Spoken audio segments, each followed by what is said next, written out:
Alors, 1, 2, 3.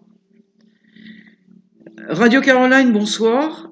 Nous sommes très très honorés, vraiment très heureux de recevoir un personnage fascinant.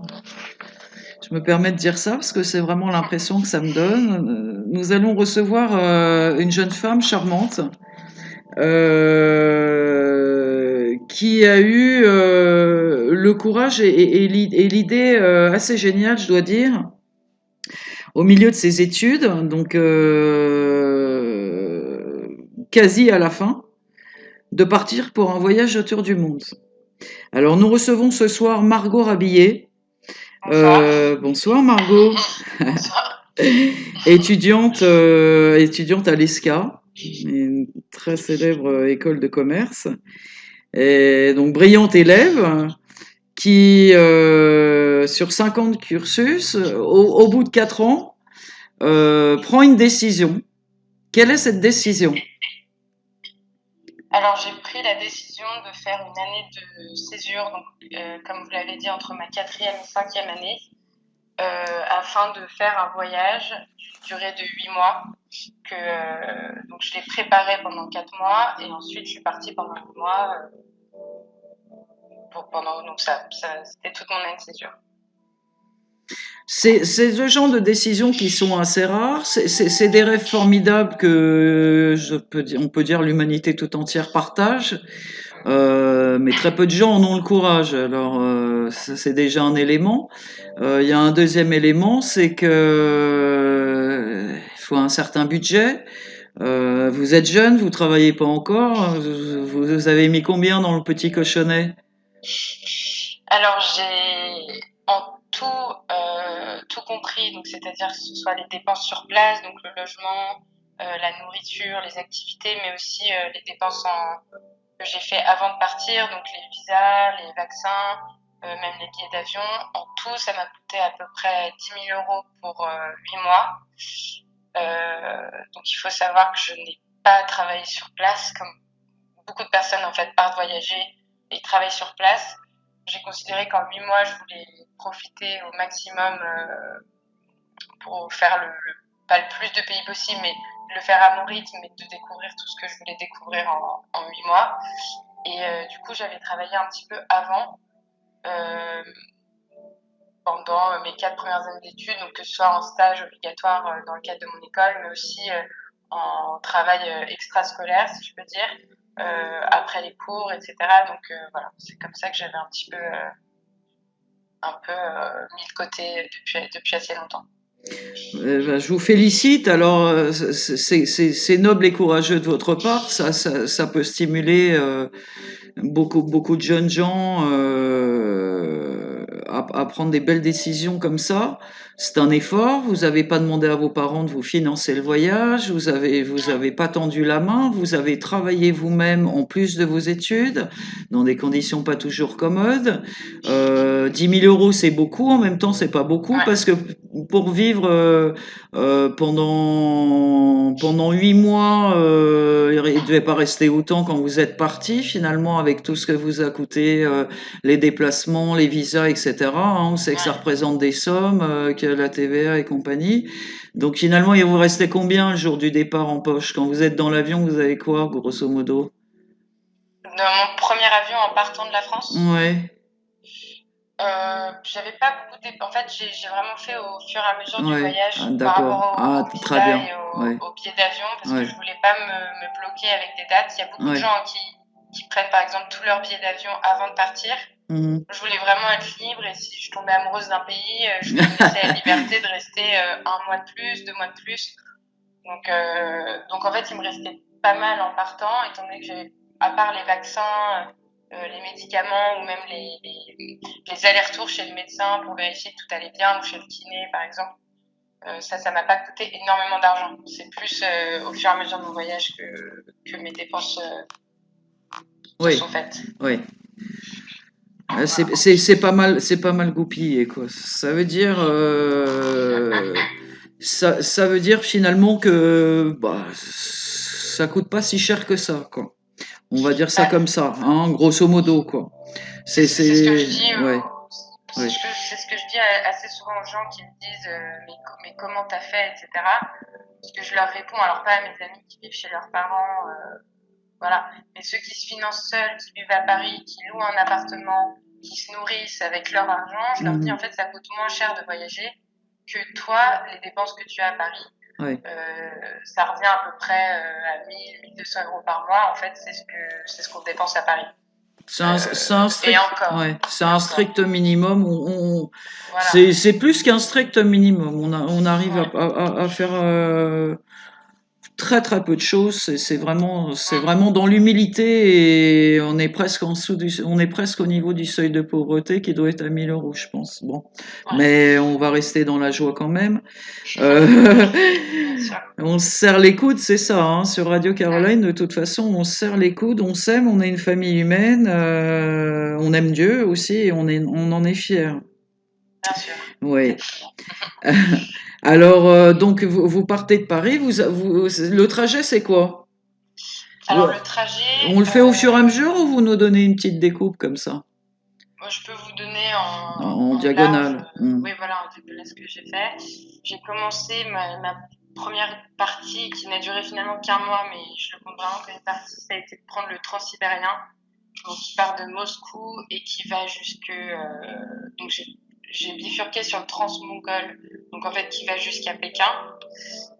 Donc j'ai traversé la Russie, la Mongolie et la Chine. Et ensuite, j'ai fait une bonne.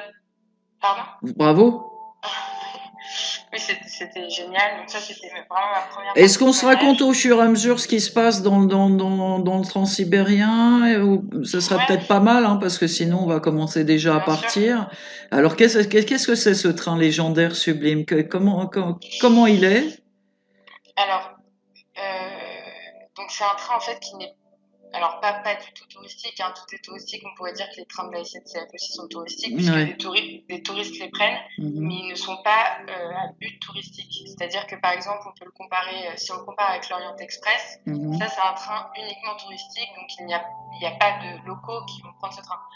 Le transsibérien, lui, c'est à l'époque où je l'ai pris, c'est-à-dire en janvier, je l'ai pris, le premier trajet que j'ai fait sur le transsibérien a débuté le 8 janvier. C'est une période où j'étais la seule, en tout cas dans mon wagon, touriste, non russe. Donc ça, c'est quelque chose qui est super important pour moi. Ah bon? Alors, voilà. Est-ce qu'il fait froid au mois de janvier en Russie? Alors oui, il fait très froid. À Moscou, j'ai envie de dire ça va. Il faisait que, entre guillemets, moins 11, moins 12 degrés, sous la neige, mais bon, Moscou, c'est magnifique. C'est une des villes, c'est même la grande ville que j'ai préférée de tout mon voyage. Oh. Donc j'étais ravie de commencer par Moscou.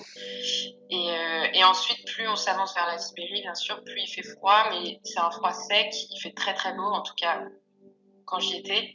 Et le minimum que j'ai eu, c'était moins 28 degrés sur le fameux lac Baïkal. Au-dessus de la Mongolie, c'est un lac qui fait la taille d'une mer, hein, presque. Et là, il faisait très très froid.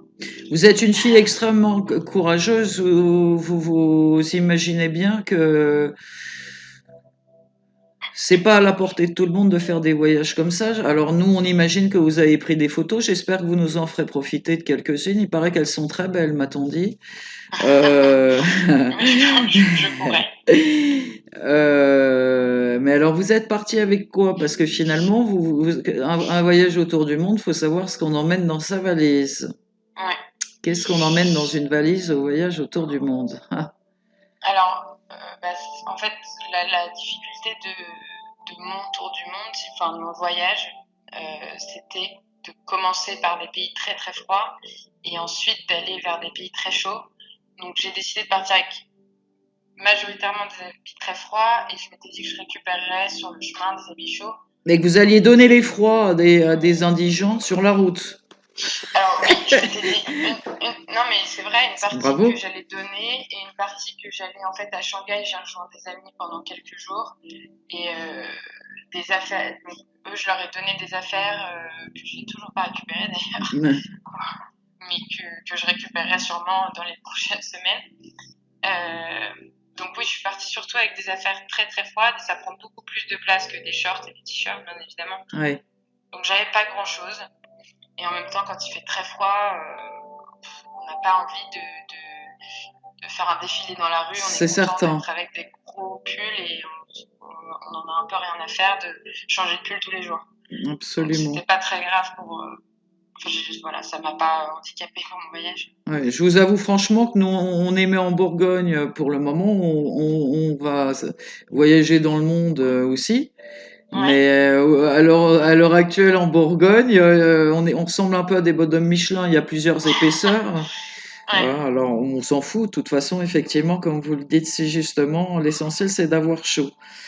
exactement. Et puis il suffit de se regarder dans les yeux pour y voir la beauté. Donc pour le reste, c'est un peu c'est des détails très sympathiques, mais qui sont pas toujours. Ah, la Voilà, livraison de pizza est arrivée. exactement. C'est bien. Euh, donc on arrive. Vous prenez ce train-là. Ouais. Et donc après, vous arrivez en Sibérie, donc vous me dites combien de temps vous restez en Sibérie? Parce qu'avec des températures comme ça, c'est très beau, vous avez fait des photos somptueuses, mais vous êtes resté combien de temps et où vous avez dormi? Alors, je suis arrivée à Irkoutsk, donc qui est plus ou moins la capitale de Sibérie, Mhm. qui est pas très peuplée, hein. C'est une petite, on dit la capitale, mais bon, on s'imagine que en Sibérie, il y a c'est peu peuplé, donc c'est une capitale, voilà, C'est une ça reste minuscule petit. capitale importante, mais Voilà, toute petite. exactement. On peut comprendre qu'il n'y ait pas tellement de gens qui ont envie de se précipiter, vivre dans ces conditions. Exactement. Oui. Et du coup, là-bas, donc il y a le lac Baïkal qui est la plus grande réserve d'eau douce du monde, donc c'est vraiment immense. Et en fait, ce lac, en hiver, en tout cas à l'époque où j'étais, était totalement gelé. Donc on peut... Ah, vous n'avez pas pu vous baigner dedans, mais j'allais vous Ah non, taquiner en vous demandant si vous y étiez baigné.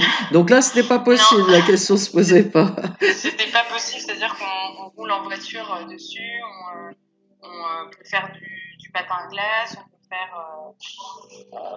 on peut y pêcher, les touristes n'ont pas le droit parce que voilà, sinon c'est réservé en fait aux locaux. Et donc là-bas, je dormais dans des petites auberges où en fait j'étais encore une fois la seule touriste. Il y avait deux, trois chambres, pas plus. Et c'était génial, il n'y avait rien à faire à part observer le paysage et aller C'est se balader sur merveilleux. le lac. Mhm. Voilà. Après, j'y C'est, suis pas restée un mois ouais. parce qu'il y a moins 30 degrés, j'étais Ouais. pas non plus ultra équipée. Moins 30 degrés, c'est très dur. J'ai vécu ça, mais dans des très bonnes conditions. C'était à Zermatt, c'est le Mont Cervin, qui est une des plus belles montagnes du monde. Et alors, on avait été skier, j'étais toute petite avec mon père et mon frère. Et en redescendant, j'avais dit plus jamais, j'irai plus du tout skier toutes les vacances, quoi. Et c'est une expérience, on devient tout bleu, quoi. C'est pas tellement Moi, je Bien préfère sûr. le très chaud, je préférerais du 50 degrés que du moins 50, je le dis franchement. Ouais. Enfin bon, après, c'est évidemment. Mais alors, j'imagine, la communion avec la nature, c'est un grand pas vers l'éveil. Ouais. C'est Ouais. merveilleux. Ouais. Là, vous avez un air sublime. L'air est, Là-bas, ouais. ouais. Ouais. Les, C'est c'est un lieu très important pour toute la culture chamanique, etc. C'est ah oui. considéré comme... Ah. Ouais, le lac Baïkal est considéré comme... alors, bon, ça dépend de tout le monde, hein, chacun a sa vision Mhm. de... Bien sûr, du Voilà, développement intérieur, bien sûr. exactement. Mhm. Mais c'est considéré comme le centre du chamanisme. Ah, d'accord. Alors certains disent c'est le centre du chamanisme en Europe, certains disent du monde, voilà, ça dépend des points de vue, des perspectives. Mais du coup, voilà, moi Dites, je connaissais pas grand-chose, mais mhm. ça m'a quand même touchée de voir tous ces recueillements là-bas. Et en fait, il n'y a personne, sauf à cet endroit, où en fait, au milieu du lac Baïkal, il y a une sorte de grand rocher qui s'appelle le Shaman Rock. Et c'est magnifique. Franchement, c'est magnifique. On a vu sur le lac gelé. Et voilà, il y a tout ce côté très, Serein, très beau. ouais, très Ouais. serein. Mhm. On peut s'y recueillir. Voilà. Après, il y a des cérémonies, etc. auxquelles j'ai pas participé, mais voilà. On va faire C'est intéressant. un petit flash publicitaire et on va reprend dans 2 secondes.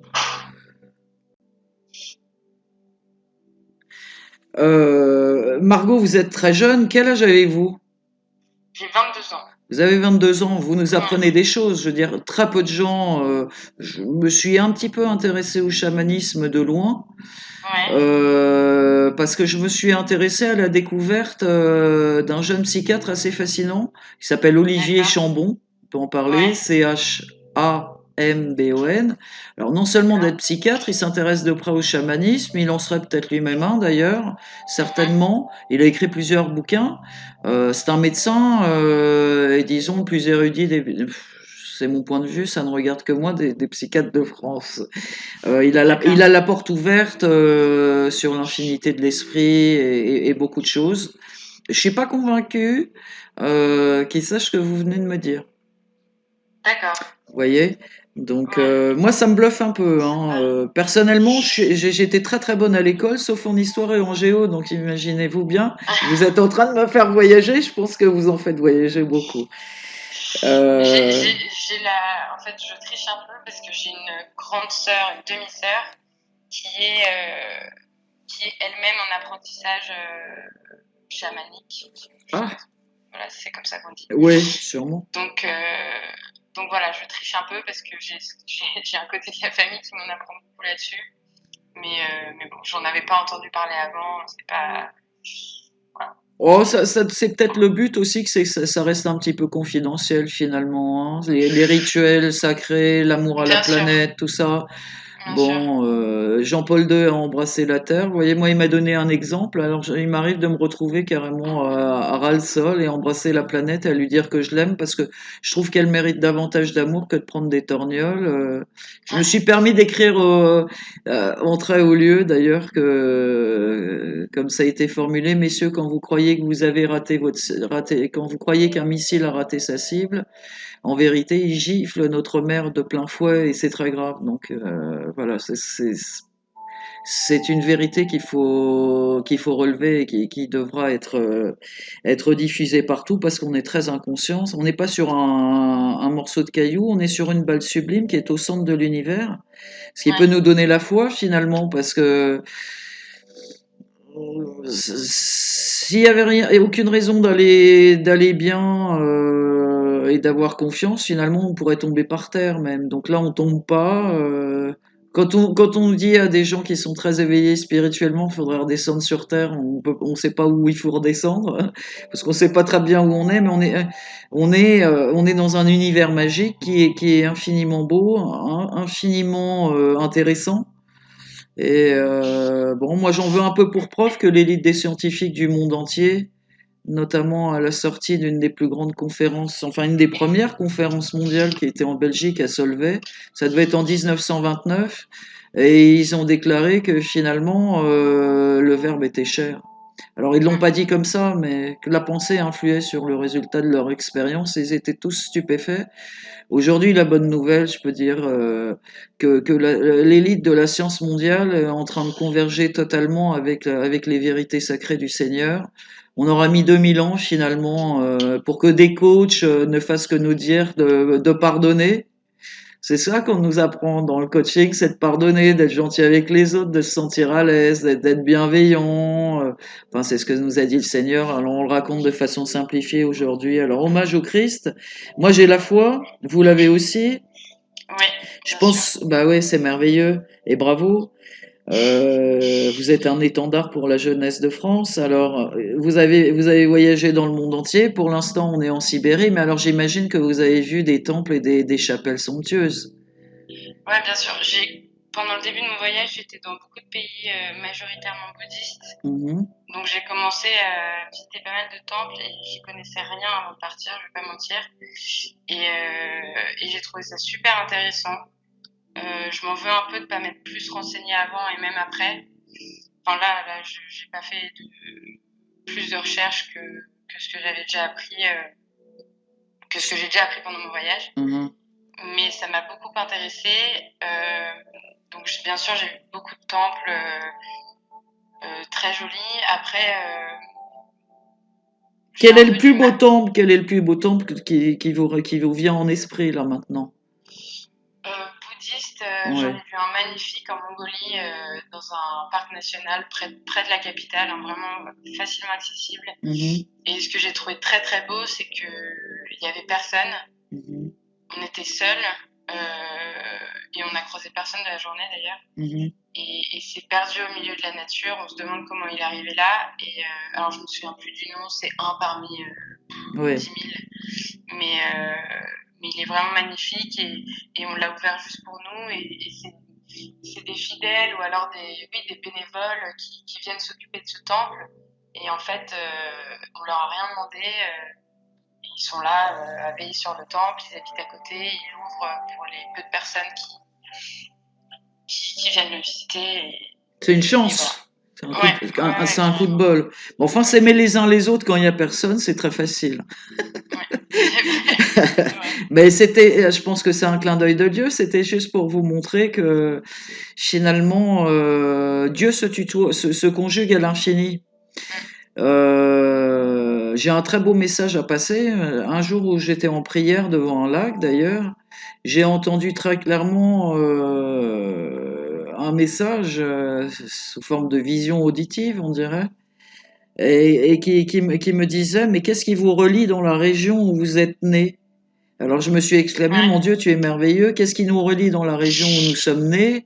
C'est une question à 10 voyages autour du monde pour 10 personnes gratos. Bah, ce qui nous relie dans la région où nous sommes nés, c'est notre religion.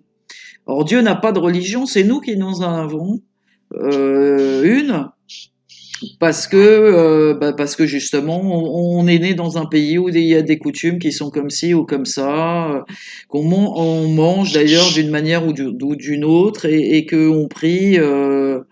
Vous savez, compris en tongs, en djellaba ou avec une kippa sur la tête pour les principales, ça change pas grand-chose. Ce qui va changer tout, c'est qu'on prie avec son cœur et qu'on aime vraiment les gens. mm, Et qu'on s'aime vraiment soi-même et qu'on s'accepte tel qu'on est avec nos petites faiblesses sur lesquelles on travaille et pas s'occuper trop de celles des autres finalement. Donc on sait, il y a un très beau livre que je me permets de recommander qui s'appelle La vie des maîtres d'un monsieur qui d'accord. s'appelle Spalding. Et alors, ce sont 11 scientifiques américains qui sont partis, notamment en Inde et à Pune et dans des coins somptueux jusqu'à l'Himalaya, tout ça. Et ils ont eu des visions eux aussi. Et des visions transcendantales sublimes, c'est-à-dire qu'ils ont eu la chance, pour ceux qui croient, le Seigneur leur est apparu accompagné de Bouddha. Enfin, ils osaient pas se parler le soir, pendant le mince repas du soir, de ce qu'ils venaient de vivre, tellement ils étaient chamboulés. C'est-à-dire qu'on y trouve aussi, il me semble que c'est dans ce livre-là, le Notre Père sacré et originel du Seigneur. Enfin, c'est très beau. Alors, pour celui qui croit, nulle preuve n'est nécessaire, et pour Mm, celui qui ne croit en rien, aucune preuve ne sera suffisante. bien sûr. Donc bon, moi je trouve ça très beau, je suis heureuse de partager ça. Et puis je suis contente pour vous que vous ayez commencé par le bouddhisme, qui est Ouais, finalement une jolie, c'est un joli chemin.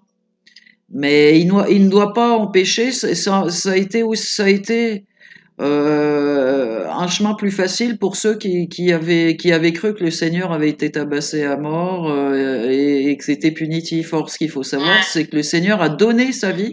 Il s'est mis en croix, comme on dit, pour donner son amour à l'humanité tout entière et nous apprendre d'ailleurs l'essentiel, c'est le pardon.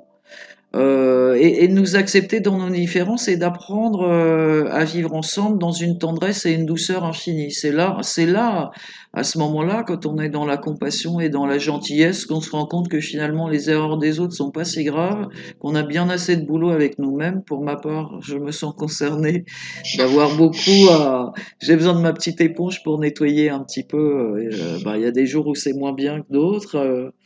Et puis on avance comme ça, on est une belle famille, on est une famille humaine et ça c'est merveilleux. Alors vous avez un peu, je dirais pas des leçons à nous donner, mais vous avez de l'humilité à partager avec nous et beaucoup de choses à nous apprendre. Moi, ça me fascine assez. Ouais. Parce que 22 ans, c'est très jeune, que vous êtes parti dans l'inconnu. Vous avez dormi au petit bonheur la chance, vous avez frappé à la porte de l'habitant. Comment ça se passe tout ça quand on part comme ça sans savoir où on va au départ? Enfin, vous saviez où vous alliez, mais enfin Ouais, vous saviez pas ce que vous alliez trouver sur place. Alors c'est ça. comment vous vous êtes débrouillé? Alors, je vais pas mentir, j'ai pas toqué tant que ça à la porte des gens. J'étais souvent dans des auberges. J'ai fait j'ai fait quelques logements chez l'habitant, mais en général organisés en groupe, pas toute seule. Euh, mais même dans les auberges, on savait pas forcément sur quoi on allait tomber, sur qui on allait tomber, sur quelle ambiance. Toutes les auberges sont différentes. Puis bon, c'était pas le luxe total, mais c'est ça qui était bien. J'ai fait quelques hôtels, c'est pas ce que j'ai préféré. C'était plus dans les moments un peu de fatigue, avoir une chambre sans être dérangé par des autres personnes qui font des allers-retours. Mhm. Mais j'organisais ça vraiment au jour le jour. Pour le coup, je réservais rien à plus de 3 jours en avance, quoi. D'accord. Alors, Voilà. est-ce que puisqu'on on est, on est en plein éclaircissement, Oui. est-ce qu'il y a eu un moment où vous avez eu besoin d'aide, où ça a été très difficile? Est-ce que vous avez eu un petit miracle?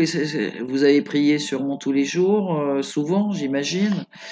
Est-ce que vous vous êtes senti en danger à un moment, ou est-ce que vous avez eu une épreuve importante à traverser pendant ces 8 mois?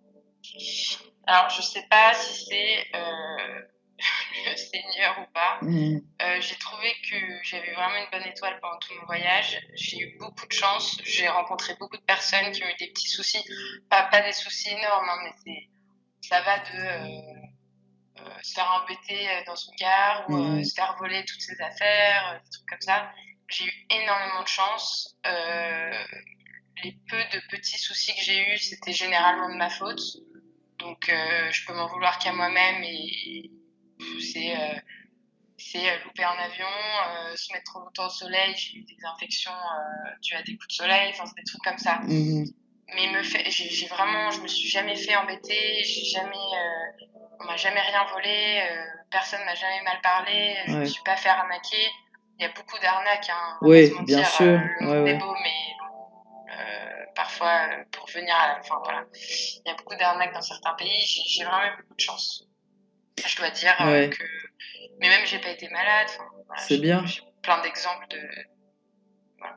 Je partage une expérience identique avec vous, mais beaucoup plus modeste, plus humble. Moi, j'ai passé 4 mois au Liban. D'accord. C'est mon pays de cœur, je l'aime depuis que je suis encore plus jeune que vous. C'est même le sujet de mes premiers textes d'écriture. J'y pars quasi sur un coup de tête. Je prépare un peu mon voyage. J'ai prié beaucoup, je priais dans l'avion, j'avais les larmes aux yeux, j'étais très ému. J'ai été accueilli exceptionnellement bien par une femme adorable qui m'a attendu pendant 2 heures à l'aéroport. Ça avait été un peu préparé et qui me dit ah finalement tu peux pas aller dormir là, c'est pas assez bien, c'est pas assez sécurisé, etc. Et t'es toute catastrophée. En fait, c'est un pays qui est très sécurisé où personne ne vole rien. Ce qui est Ouais, assez rare, il y a très peu d'endroits où vous pouvez poser votre téléphone portable sans que quelqu'un vous l'ait piqué ou quoi que ce soit. Donc là-bas, on vous vole rien du tout. Mais alors, elle a eu la bonté de m'inviter dans un appartement somptueux qui avait vue sur toute la ville avec une terrasse quasi en plein air, comme si je marchais dans le ciel. Alors j'étais bouleversé et bah, j'ai passé mon temps à remercier le Seigneur et sa cour d'ange parce qu'on a beau dire, on ne sait pas trop d'où ça vient. Mais enfin, lui, il nous a quand même dit, demandez et vous recevrez. Moi, j'ai demandé de l'aide et j'ai été comblé. Puis, j'ai pas pu repartir. J'y suis resté 4 mois. Je me suis retrouvé dans un très joli petit appartement avec la sécurité personnelle de l'ancien Premier ministre. Donc inutile de vous dire que j'ai été plus que chanceuse et je me suis fait énormément d'amis qui régulièrement me demandent quand je reviens et des amis fidèles, des amis sincères. ouais, bien sûr. Le Liban, c'est un pays qui vous attire, on en a parlé Ouais, récemment. Oui. ouais, carrément. On C'est un pays espère que qui vous, m'attire. ouais. On espère sur J'ai- Radio Caroline que vous irez dire bonjour aux Libanais et que vous vous enchanterez. La fille de Stéphanie de Monaco y a présenté une collection, un défilé de mode très récemment d'ailleurs. C'est un pays qui bouge, D'accord. un pays artistique, un pays qui est plein de Mhm. joie, plein d'entreprises, Ouais, plein de entrepreneur. créativité.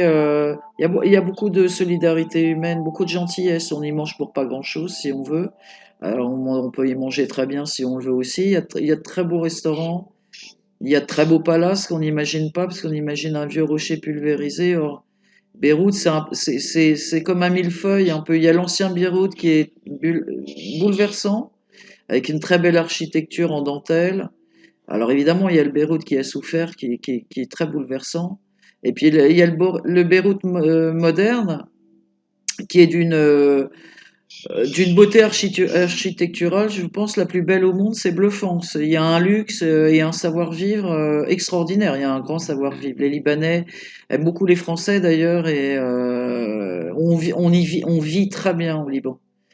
Ouais. Euh, voilà, alors ça sera peut-être l'occasion d'un prochain voyage que vous nous raconterez. Alors vous nous mettez l'eau à la bouche. Alors maintenant, on se retrouve où?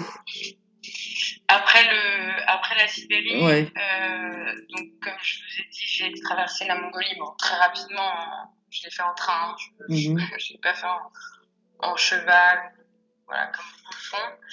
Et là, l'hiver, c'était pas possible. Et après, je me suis retrouvée en Chine, où je suis restée 1 mois. Ah, très bien. Ouais, c'était génial. Comment Euh, c'est la Chine, comme ça, en quelques phrases? alors, euh, Les gens c'est très est-ce que spécial. les gens sont accueillants, ils sont sympas, comment sont les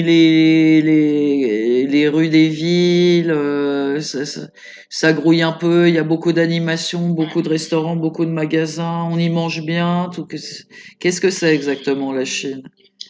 Alors, je vais pas faire de généralité parce que c'est un pays qui est immense et je pense Mhm. qu'il faut plusieurs vies Ah, c'est pour tout joliment dit. découvrir dans ce pays. Ouais, non, mais voilà, donc je veux pas parler pour toute la Chine et je vais pas, enfin, parler pour tous les Chinois non plus.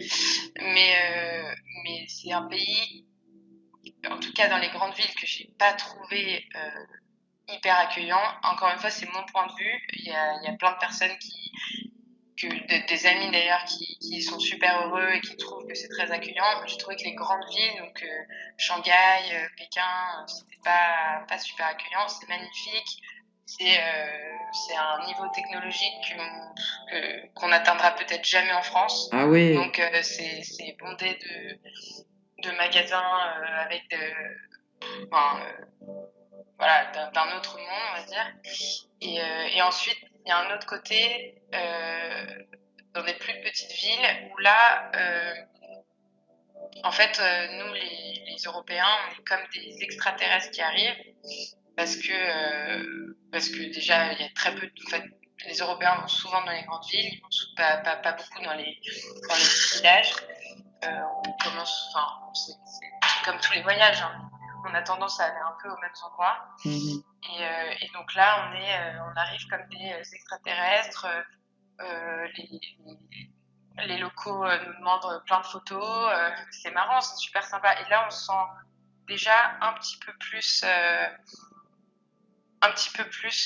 comment dire. Bienvenue.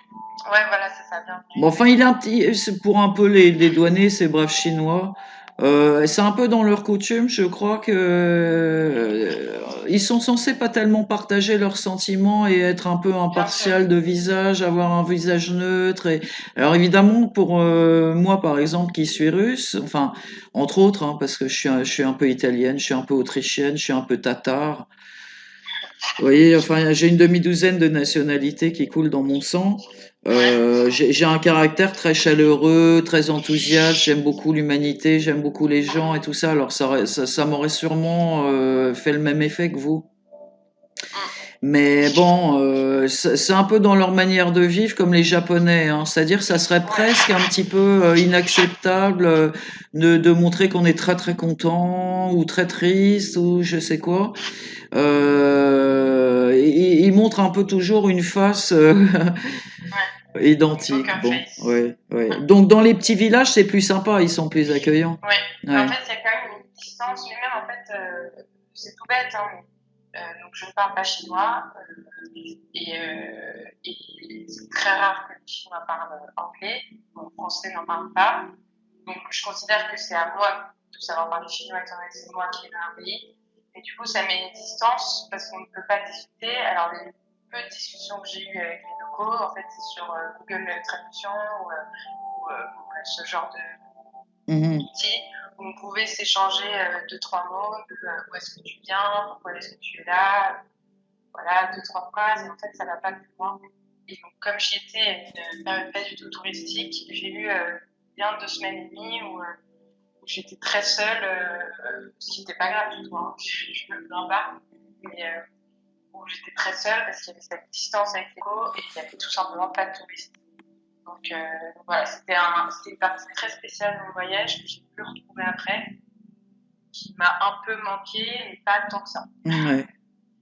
Voilà. Bon, alors Mais c'est un souvenir. après la Chine, où en fait vous êtes resté parce que vous deviez rester ou vous êtes resté un mois parce que vous aimiez quand même y être, parce que Ouais, vous m'avez ouais. dit que vous aviez prévu si vous vouliez rester plus longtemps, si vous tombiez amoureuse. Donc en fait vous êtes quand même resté un mois malgré que l'accueil était un petit peu, comment dirais-je, discret.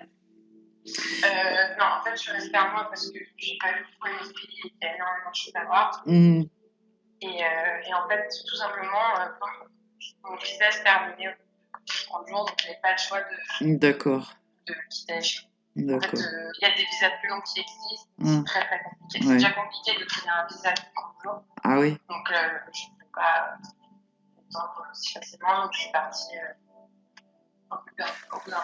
Fascinant et intéressant, Margot. Puis merci de nous donner un petit peu des informations techniques comme ça sur les visas et tout ça, parce que c'est des choses qu'on ne sait pas, sauf quand on le met en pratique soi-même.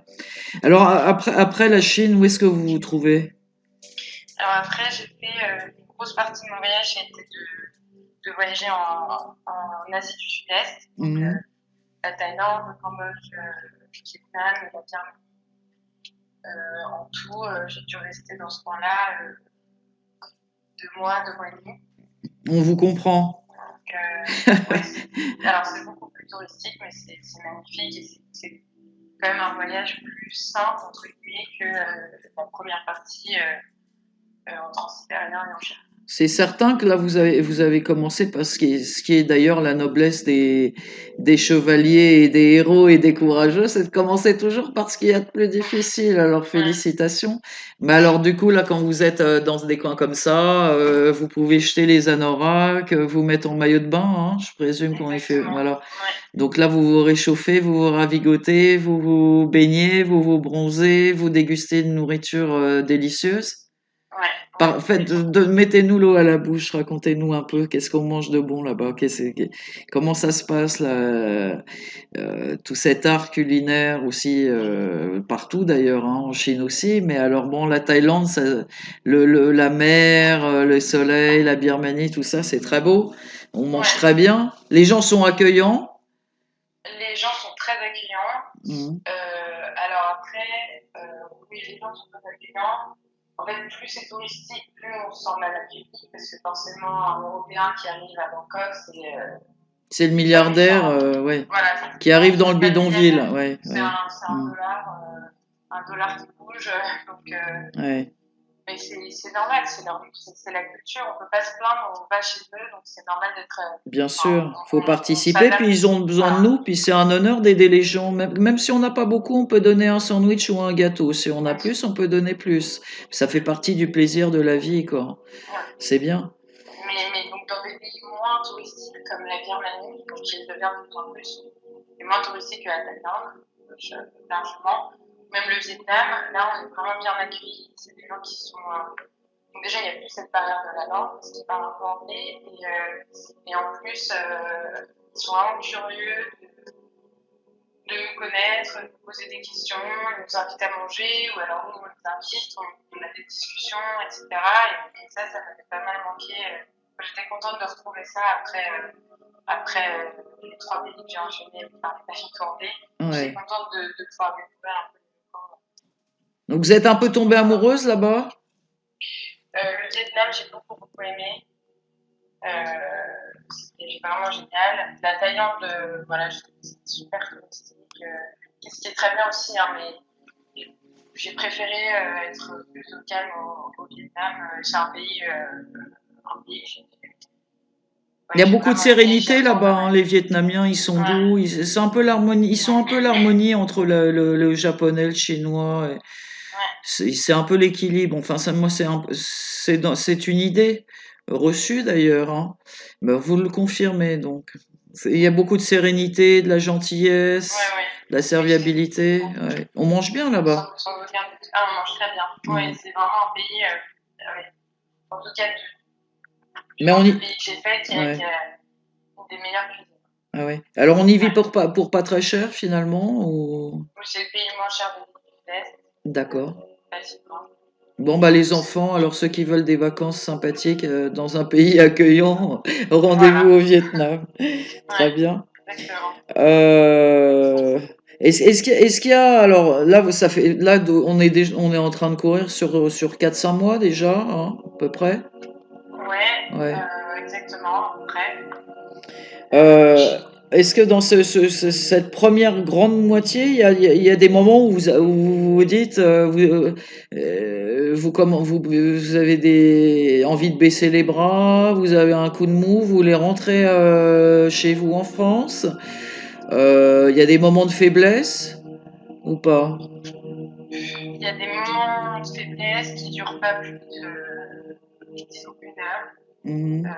C'est vraiment des moments de fatigue, mais de vraie fatigue, quand ça fait longtemps que j'ai pas bien dormi, parce que j'ai fait pas mal de trajets en boucle de nuit, ou même de trek dans la montagne, ou de 2 semaines.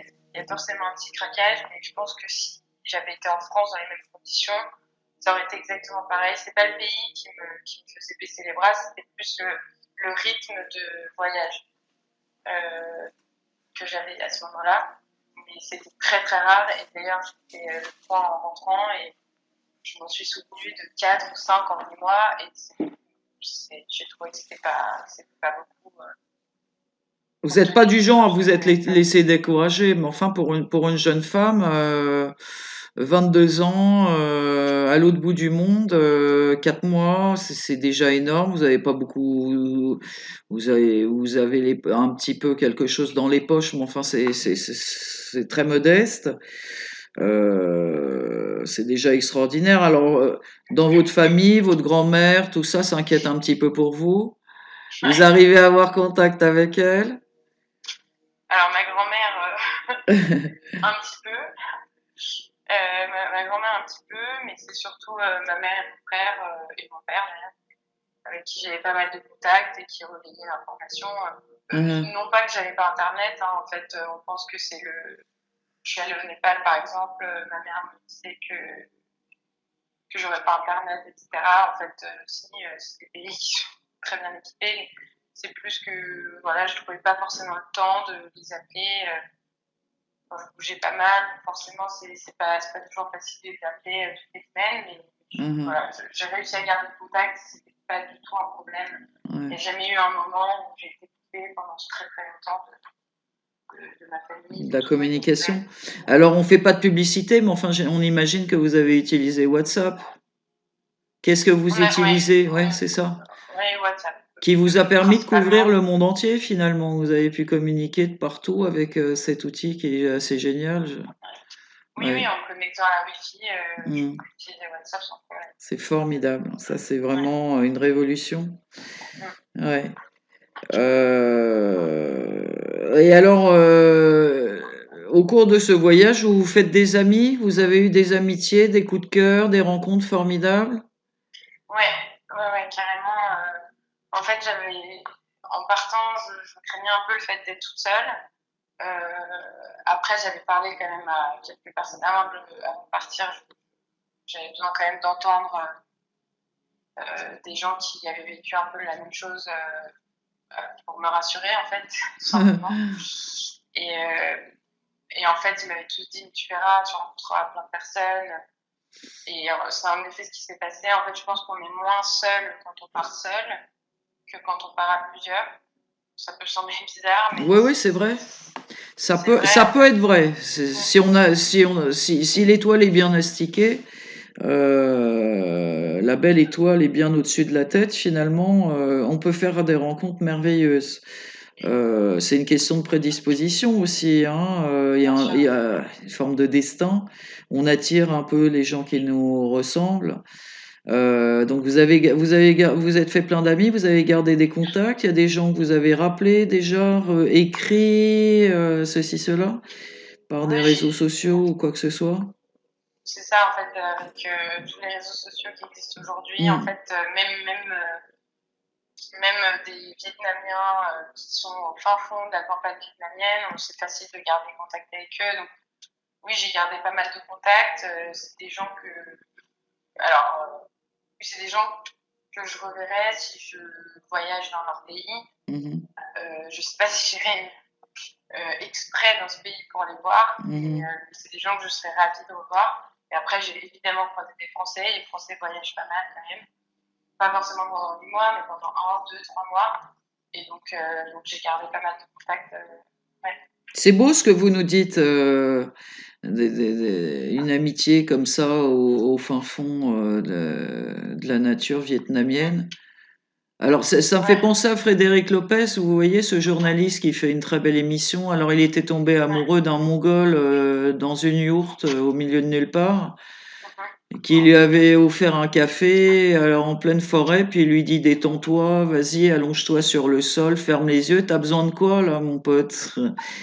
Et puis tout d'un coup, ça a été l'éveil pour lui. Il s'est dit, c'est vrai, finalement, ici et maintenant, je suis avec un copain formidable et je l'admire, il est sympa, il a une bonne tête. Je suis bien, la nature est sublime, on est en train de se boire un café, puis tous mes soucis se sont envolés. Je peux libérer mon esprit. Mon esprit peut m'emmener beaucoup plus loin que dans un ordinaire angoissant qu'on nous fait vivre dans des schémas un petit peu compressés en Orient. Alors Mhm. l'Occident, il est beaucoup plus lumineux, il a le cœur ouvert, il ne trimballe pas le rocher de Sisyphe. Mais bon, pour ceux qui veulent ouvrir leur cœur, c'était un petit message. On vous en mettra pas plus, en tout cas aujourd'hui, mais on est content de vous dire que bon bah il y a des raisons d'aimer Dieu. Il y a des raisons de faire confiance, il y a des raisons de se dire on peut y aller, puis de voyager dans le monde et puis de revenir intact en ayant fait une expérience exceptionnelle et puis qu'il ne nous soit rien arrivé de grave. Moi, ça m'est arrivé, puis Margot, ça vous est arrivé aussi. Alors, ça prouve que c'est bien d'avoir la foi. De toute façon, quitte à choisir, autant choisir ce qui est le plus beau et ce qui est gagnant-gagnant. Moi, c'est un peu ce qui m'amuse, c'est que je me demande pourquoi choisir le contraire. Mais on a le droit d'être fâché, mais c'est dommage de l'être longtemps. Bien sûr. Voilà, bon. Alors, moi je trouve ça très sympathique, cette manière dont vous nous emmenez voyager, parce que finalement, c'est un peu comme si vous nous faisiez, on était un peu sur le goéland, en train de voler derrière vous, et puis que vous êtes en train de nous emmener avec Jonathan Mm. dans un voyage extraordinaire autour de la Terre. Ouais. Alors donc après cet épisode Vietnam, Birmanie, Thaïlande, où est-ce que vous nous emmenez? Après la Thaïlande, j'ai fait un petit détour au Népal. C'est beau le Népal, hein, ça attire un petit peu. On voit les boucles d'oreilles dans le museau, les petits diamants, Ouais, les petits anneaux, les jolies couleurs, les jolis vêtements. ouais, exactement. C'est Ouais. ça. C'est très coloré. Alors, je suis jamais allée en Inde, mais ma grand-mère qui est pas mal allée en Inde m'a dit qu'il y avait bien évidemment des similitudes. Là-bas, j'y suis allée principalement pour marcher, donc j'ai pas, Enfin voilà, je suis surtout allée dans les montagnes. Donc, C'est bien, vous n'êtes pas laissé ouais, séduire par les beaux tissus, ni les cristaux, ni rien du tout. Alors, non, comment elle est la nature népalaise? magnifique, ça c'est sûr. Magnifique. L'Himalaya, c'est génial. J'ai eu la chance de faire un super trek de 2 semaines qui en fait faisait le tour plus ou moins le tour d'une montagne et qui passait par beaucoup de villages, par une dizaine de villages. Et du coup, on avait la chance de dormir tous les soirs chez des gens, donc chez des gens qui nous épayaient, etc. Évidemment, mais c'était chez des gens, donc on pouvait échanger avec eux. Ils parlent super bien anglais au Népal, mieux qu'en France presque. Donc voilà, c'était super. C'est un des pays où je me suis sentie le plus Heureuse? heureuse Ouais, et bien accueillie. ouais. Combien de Mm. temps vous êtes resté au Népal? 1 mois. D'accord. Bah, Un dites mois donc, aussi, ouais. c'est vraiment, c'est une belle expérience. Alors, vous avez gardé des amis là-bas? Alors, j'ai gardé des amis. Oui, oui, j'ai pas mal marché avec un couple de Français qui était très, très sympa, avec qui je suis encore un peu en contact.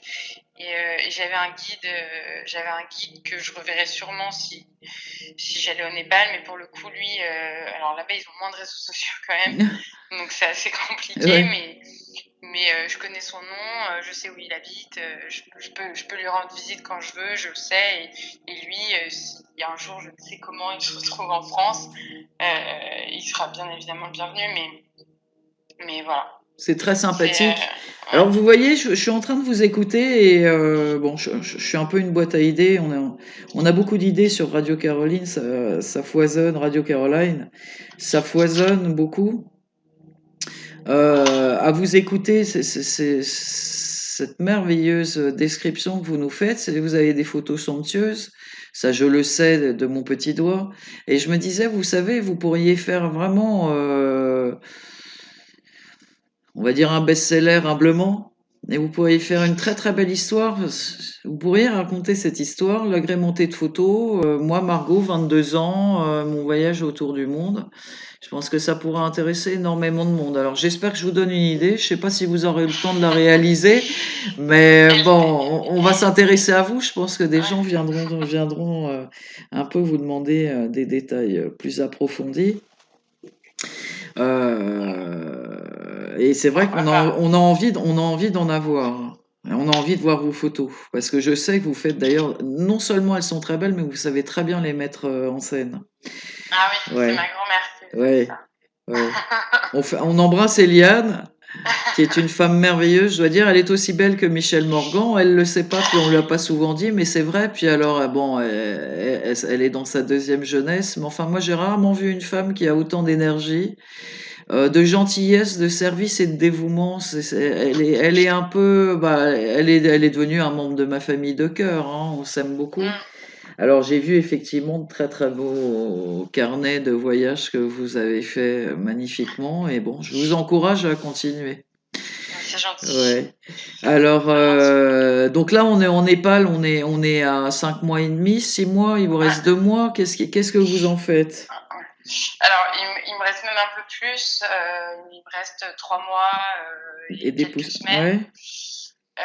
Alors, j'ai fait une petite halte bien-être, enfin pas bien-être, mais assez tranquille à Singapour. C'est, comparé au Népal, ça n'a rien à voir. Ouais. Donc là, j'avais des copines en stage là-bas, donc voilà. J'ai Des fait une copines en dizaine de stage jours de là-bas, quoi? Ouais, en stage en marketing. d'accord. De l'école donc. Ouais, Très exactement. bien. Donc Donc il c'était y a très que vous, sympa. finalement, toutes vos copines sont parties en stage à droite, à gauche, etc. Puis vous vous êtes dit, moi je vais faire un stage de la vérité du monde. Je vais aller regarder comment ça se passe ailleurs et je vais apprendre par moi-même. Je vais me poser des vraies questions et je veux des réponses, quoi. Vous êtes formés, vous avez ouvert les œillères d'un coup, quoi. C'est ouvrir carrément les volets. Moi je trouve ça très bien. Ça vaut tous les, il y a aucun stage du monde n'arrivera jamais au niveau d'éveil intellectuel, moral, mental et spirituel, comme un voyage euh, autour du Ouais. monde à un âge aussi jeune, hein, finalement. C'est très touchant. Ah, Donc alors Singapour, c'est assez classe, c'est luxueux, c'est confortable, c'est agréable, c'est comment ah oui. Singapour? Ouais, Ah bah c'est tout ce que vous venez de dire. C'est d'accord. confortable, agréable, c'est joli. Bah, vous parliez du Liban, Mhm. comme quoi c'était un pays très sûr. Bah, Singapour, j'ai jamais vu un pays aussi sûr. On peut laisser son ordinateur, son téléphone, son portefeuille ouvert. Bien Ça sûr, donne rien nous envie, ouais. prendre. Mhm. Et, euh, et voilà, c'est une grande ville. On dirait un peu un Disneyland géant. Tout est nouveau, tout est faux, mais c'est génial. C'est très intéressant. J'ai beaucoup aimé. J'ai beaucoup aimé. Et ça faisait une petite pause tranquille.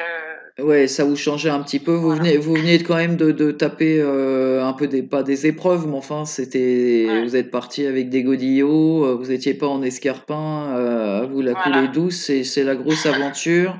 Le sac à dos, faut y aller, faut marcher, avoir froid, pas savoir où on dort. Alors effectivement. Mais alors, quelle langue on parle à Singapour? Alors en fait, il y a beaucoup de cultures différentes. En fait, donc avant ça appartenait à la Malaisie. Mhm. Ils en ont fait un pays. En fait, c'est un pays, une ville-État, on appelle ça. En fait, dans Singapour, il n'y a que Singapour. Donc c'est tout petit et il y a beaucoup d'Indiens, beaucoup de Chinois, beaucoup de Vietnamiens, beaucoup de Malais évidemment. Donc en fait, on y parle un peu toutes les langues, mais ils parlent très bien anglais. Voilà. Donc il y a pas de, c'est pour quelqu'un qui Il y a, est il y a, ouais, il y a pas bilingue, vraiment de ouais. langue officielle. En tout cas, Mhm. j'y suis pas restée assez longtemps pour creuser le sujet. Mhm. Je pense qu'entre eux, ils parlent pas anglais. Mais voilà, en fait, il y a énormément de langues, on entend un peu de tout dans cette ville, et c'est ça qui est génial. C'est C'est sympa. multiculturel. Ouais. Voilà.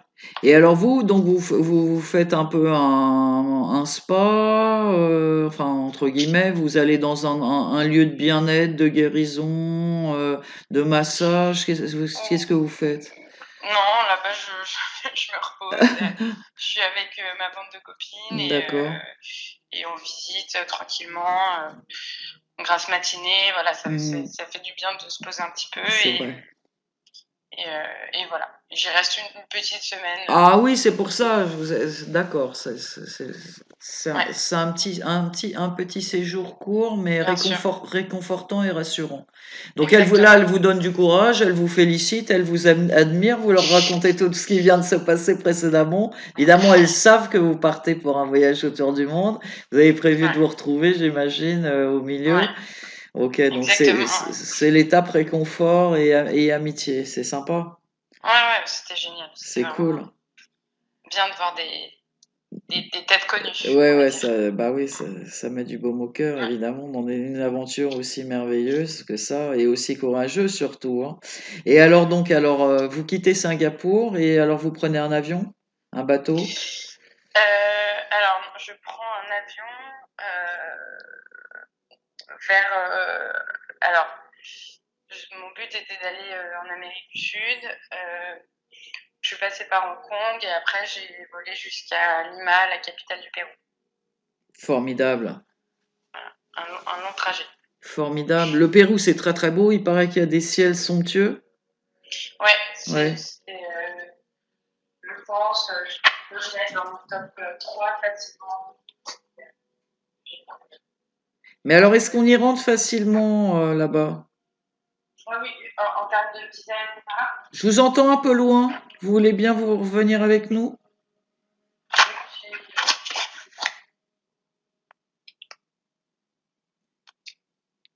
Vous êtes là? Oui. Ouais. Ah bah voilà, je vous entends très bien. Merci. Alors, vous avez mangé un morceau de pizza. Donc, alors oui, le Pérou, il me semble, et je suis plus très sûre, que j'avais entendu dire qu'on n'y rentrait pas si facilement ou qu'il y avait quelque chose à l'entrée, ou je confonds. Non, non, il n'y a pas besoin de visa, c'est très simple. D'accord. Ah d'accord, Et on autant peut pour y moi. rester 3 mois Ah, sans formidable. rien. Ouais. Et vous êtes resté combien de temps? J'ai fait un peu plus un mois et demi, j'ai fait. Alors racontez-nous le Pérou, sur le plan géographique, le paysage, c'est comment? Alors, il y a tous les paysages. Si on a envie de faire des sommets à 6 000 mètres d'altitude, on peut aller au Pérou. Si on veut aller faire du surf, c'est un des pays les plus connus pour le surf, en Amérique du Sud en tout cas. Si on veut aller dans le désert de sable, on peut. Euh, Et, dans... ouais. il y a vraiment, en fait, il y a tout. Euh, tout- toutes les géographies possibles et c'est vraiment c'est un des C'est un de vos coups de enfin cœur? c'est ouais Ouais. c'est une des raisons et puis surtout oui si on veut voir la jungle amazonienne enfin c'est il y a vraiment tout à voir et on pourrait y rester un an facilement Ouais. c'est génial. Il y fait donc la température est plutôt clémente. Bah, en fait c'est ça qui est dingue c'est qu'il y a toutes les températures dans la jungle il fait 40 parfois 40 degrés 45 degrés Mhm. alors que dans les montagnes on va être en négatif la nuit et autour de 5-6 la journée. Bon, après, ça dépend toujours de la saison, mais au bord de la mer, il va faire un petit peu, on dirait un peu la Normandie, il fait brumeux, enfin, ou la Bretagne, il Mhm. fait brumeux et pas trop chaud. C'est le Donc voilà, négatif et le Polaroid, quoi. Technicolor ou un coup de chaud, voilà. un coup de froid, c'est marrant. Ouais. Les gens sont sympas là-bas. Très gentil, ouais. Ouais. Mhm.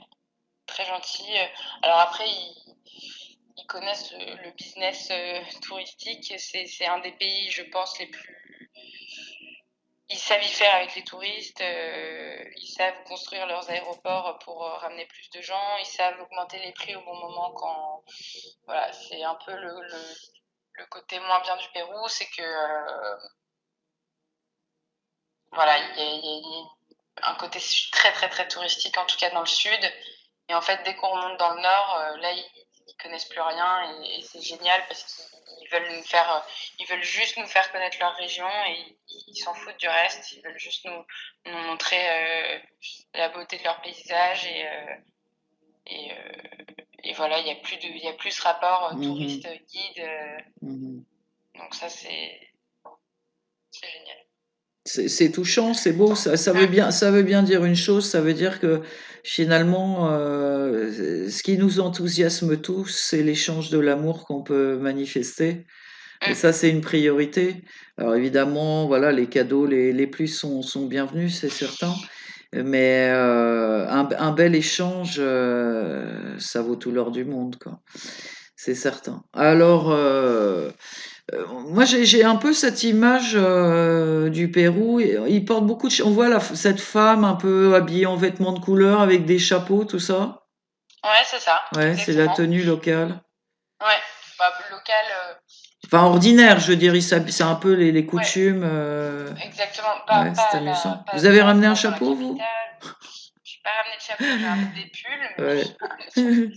Mais oui, c'est ça,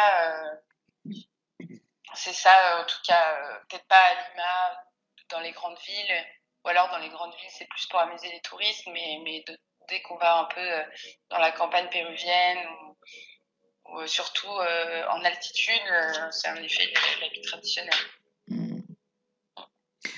C'est assez fascinant finalement, toutes ces couleurs, toutes ces cultures, ces manières de vivre, ces manières de cuisiner, ces manières d'accueillir les autres.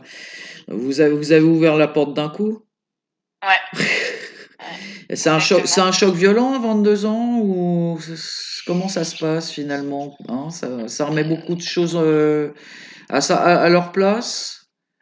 Bah Ça fait tout ça, secouer d'un coup, ça fait tout, ça réveille tout d'un coup, ça pulvérise les idées reçues. Il se passe beaucoup de choses finalement. en fait, je trouve que sur le moment, on s'en rend pas forcément très compte et c'est un problème.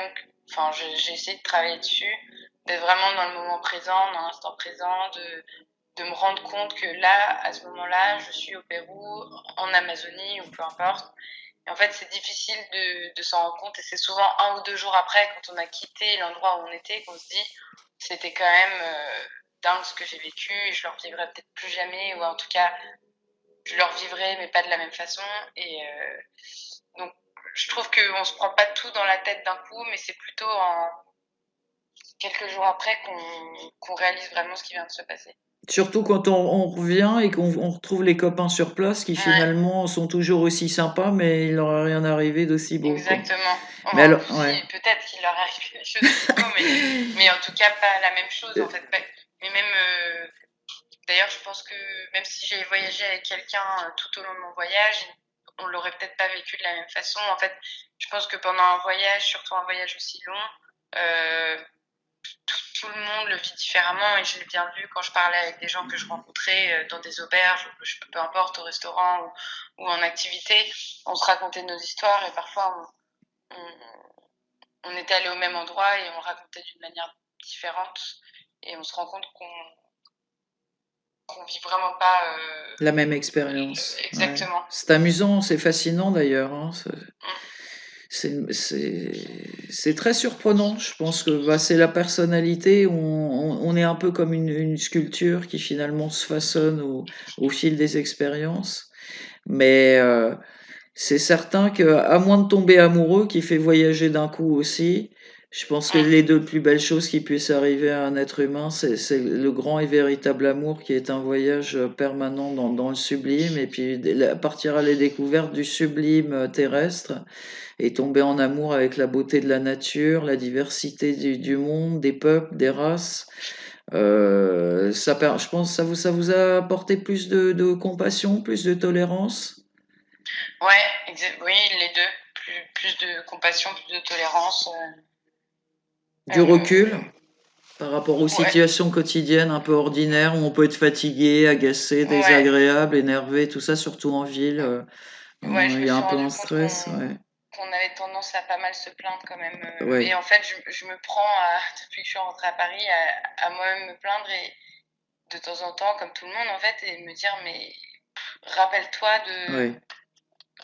quand tu étais dans telle ou telle situation. En fait, quand on Ouais. voyage, on se laisse plus aller, alors que quand on a notre routine, on veut tout faire vite. Dès qu'il y a une petite embûche dans notre journée, on s'énerve. Hein. Alors qu'en fait, quand on voyage et qu'on a le temps, pas quand on voyage 2, 3 jours, parce que là, on veut tenir un planning, mais quand on voyage pendant longtemps et qu'on n'a pas de planning, qu'on n'a pas de bus à prendre, on peut rester 2 ou 5 jours, en fait, ça revient au même. On profite et on s'en fout. Si le bus a 10 heures de retard, bah, c'est pas grave, ça. Mm. Donc oui, ça, je pense que je suis devenue un peu plus patiente au fil du temps, en tout cas. Ouais, plus patiente avec soi, plus patient avec les Et autres. avec les autres, Ouais. ouais. Alors notre grand défaut, et c'est bien, c'est brillant que vous disiez ça, c'est que on ne sait pas très bien ce que ça veut dire. On a commencé par le bouddhisme dans votre voyage. Alors on nous dit la pensée positive depuis des années, puis il y a plein de gens qui n'ont pas compris, dont moi. Et qu'est-ce que ça veut dire? En fait, c'est plus que la pensée positive, c'est la gratitude. Parce que Ouais, quand bien même on a un petit pois, un grain de riz et un demi-abricot dans son assiette, faut savoir se réjouir de ce qu'on a. Et si c'est une paella royale ou un plateau de fruits de mer, c'est pareil. Alors si on n'est pas content dans sa tête, finalement, un délicieux repas sera presque infect ou pas inintéressant. Alors que si on est dans la gratitude, un pain au chocolat ou quoi que ce soit, partagé il faut faire les choses en conscience. Quand on ouais, fait les choses en conscience, on apprécie ce qu'on est en train de vivre. Alors c'est vrai que quand on est une jeune maman, c'est pas encore votre cas, qu'on est dirigeante ou qu'on a la responsabilité d'un job, des horaires, un mari à bichonner, des courses à faire, de la lessive, etc. Je trouve qu'on demande beaucoup aux femmes de la nouvelle génération et que ça n'a pas été finalement tant une libération que ça et que c'est très dur.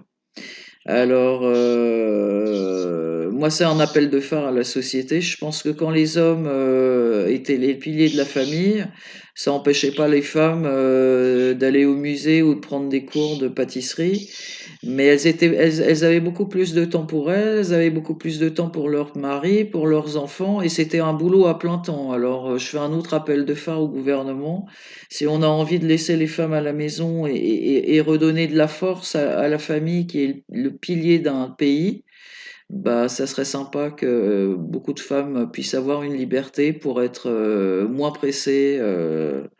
Je vais pas dire comme des citrons, mais je le pense. Et puis avoir le temps de vivre, avoir le temps d'aimer.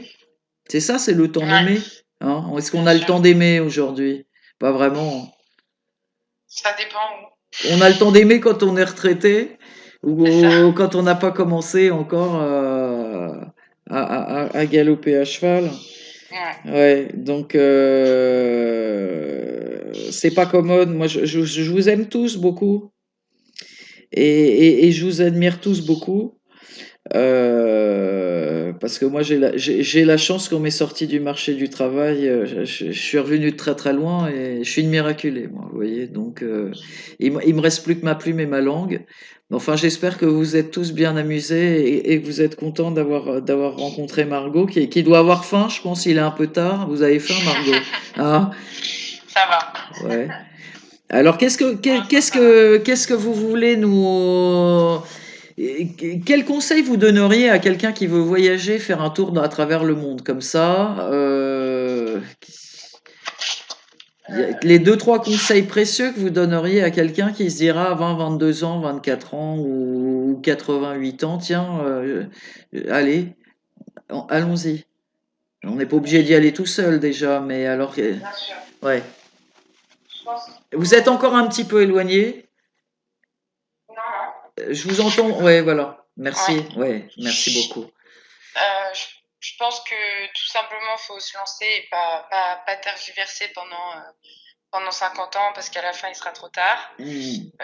J'ai plein d'amis, enfin, ou des connaissances, des amis de mes parents, etc., qui m'ont dit oui, mais moi, je peux pas parce que je veux commencer un CDI ou parce que j'ai un travail, etc. Je pense que il y a beaucoup d'excuses qui sont qu'on peut contourner.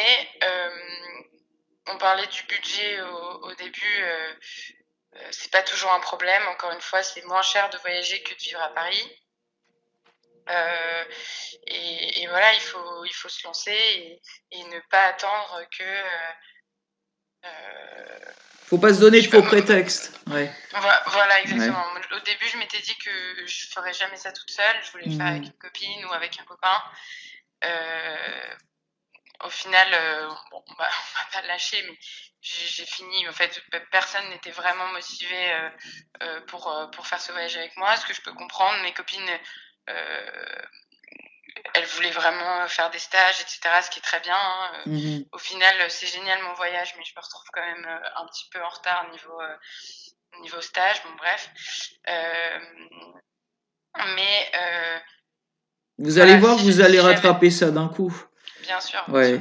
Ouais. Mais si j'avais, en fait, si je m'étais calée sur mes amis qui m'ont dit non, non, moi je veux pas faire ça, je veux pas faire ça, en fait, je serais jamais partie Hmm. et je regrette pas du tout de pas avoir attendu mes amis et je pense qu'il faut compter que sur soi-même. Alors, il faut être entouré, je dis pas qu'il faut être totalement enfermé dans son monde, mais je Hmm. pense qu'il faut compter que sur soi-même, en tout cas dans ce contexte-là, et qu'il faut foncer. Et puis on rencontre des gens sur la route, on se fait des amis sur le moment, on n'est jamais seul, on peut toujours trouver des gens, même trouver des gens avec qui voyager pendant un mois, qui font la même route que nous. Voilà, je pense qu'il faut voilà, juste se lancer, il y a pas un milliard de conseils. Après, tout dépend de la personne. Il y a des gens, je sais, qui veulent vraiment tout contrôler, donc que ce soit leur budget, le trajet, Combien vous etc. avez ramené justement? Il y avait combien dans le porte-monnaie quand vous êtes arrivé à l'aéroport de Paris? Il ne devait pas rester grand-chose, si. Non, non, Il restait 10 pas grand-chose. dollars, il restait quoi? Ouais. Non, bah, en tout, ça m'a coûté environ 10 000 euros. Après, j'avais d'autres économies que j'ai pas utilisées et je suis contente parce Bah que ça va me bravo, dites permettre de donc. faire d'autres voyages. Mhm. Ah, ça c'est ce que je voulais entendre. Ça c'est ce que je voulais entendre. Bravo. Alors on va vous retrouver pour un prochain voyage. Vous nous emmènerez avec vous? Ouais, bah ouais, j'espère. Ça va Bientôt, être vachement peut-être. sympa. De toute façon, J'espère. votre grand-mère Eliane, elle vous a un petit peu, peut-être, c'est un petit peu elle qui vous a donné ouvert comme ça la porte du ciel, prendre des avions, aller voir ailleurs comment ça se passait. Elle en a fait beaucoup, elle a été partout, Ouais, votre grand-mère. ouais, ouais. Ah bah oui, C'est oui, c'est c'est sûr. Ouais. On en parlait là, il n'y a pas longtemps. Elle a fait beaucoup de pays. Ma grand-mère et ma grande sœur aussi, qui elle, elle est encore plus. C'est un peu Enfin, votre leitmotiv, hein, les deux. Vous les aimez beaucoup, ouais, ouais, elle ouais. vous aime Mm, beaucoup. Mhm. C'est magnifique. Vous avez ouais. beaucoup touché, Margot. Vous savez que c'est très, très, très beau ce que vous nous racontez. On est très C'est émus. gentil. Bah Merci écoutez, beaucoup. C'est un honneur de vous recevoir, de faire commencer comme ça avec un voyage aussi bouleversant. merci à vous. Qu'est-ce que vous voulez nous euh, partager avec nous qui finalement serait un peu la cerise sur le gâteau de s'il y en a une, parce qu'il y en a peut-être plusieurs. C'est pas une question commode celle-là.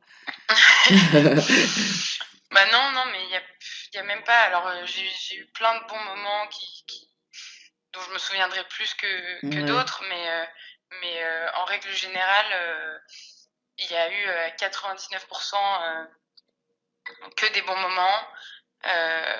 Et j'ai pas regretté une seule seconde. Je suis rentrée en me disant je veux repartir, mais je suis très contente quand même de revoir mes amis, ma famille, etc. Pour quelques mois. Et voilà, j'attends mon prochain voyage. Je sais pas encore Jeune diplômé, ce que alors ce dans un sera. an? Ouais. Alors, est-ce qu'on profite de Radio Caroline pour envoyer un petit message affectueux à tous vos copains qui Ouais, parlaient français ou qui vous avez croisés pendant ce voyage, puisqu'ils vont être contents de vous entendre, peut-être. Si vous voulez bien les sûr, hein. saluer, c'est le moment. Bah oui, un gros bisou à tout le monde. Ils se retrouveront, ils vont se reconnaître. Exactement, bien sûr, D'accord. bien sûr, Margot, bien on sûr. vous embrasse. Bah, moi aussi, merci beaucoup On vous de remercie beaucoup de ce m'avoir. merveilleux témoignage. Et puis alors, ben, on vous souhaite, j'ose dire, bonne route pour ce qui est à venir tout devant. Puis surtout, tenez-nous au courant s'il y a quelque chose au compteur pour un nouvel avion, une nouvelle destination. On espère que vous nous raconterez ça parce que vous nous avez fait partager un moment magique. Bah, j'espère que Ça va plaire à tout le monde. ça va plaire, ouais, Ouais, bien vous sûr. allez donner, vous allez faire rêver beaucoup de gens. On vous remercie beaucoup. Alors à bientôt, Margot. Salut. Merci beaucoup, à bientôt. Merci beaucoup. Au Au revoir. revoir. Voilà, j'ai coupé. Ah, merci en tout cas.